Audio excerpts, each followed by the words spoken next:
مباراة شبيبة الغبائل وفي تكلوب ضمن الجولة الرابعة من انطلاق دوري أبطال أفريقيا اليوم. نستعرض لكم القنوات الناقلة للبث المباشر وأبرز تفاصيل هذه المباراة. يواجه نادي شبيبة الغبائل نادي في تكلوب ضمن الجولة الرابعة من انطلاق دوري أبطال أفريقيا اليوم.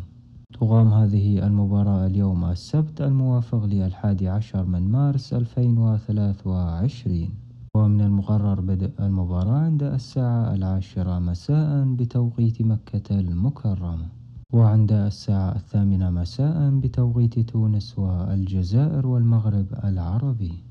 المباراة منقولة بث مباشر على قناة بإن سبورت 4 HD، وفي التعليق حفيظ دراجي، ومنقولة على قناة الجزائرية الأولى الأرضية. مشاهدة ممتعة للمباراة.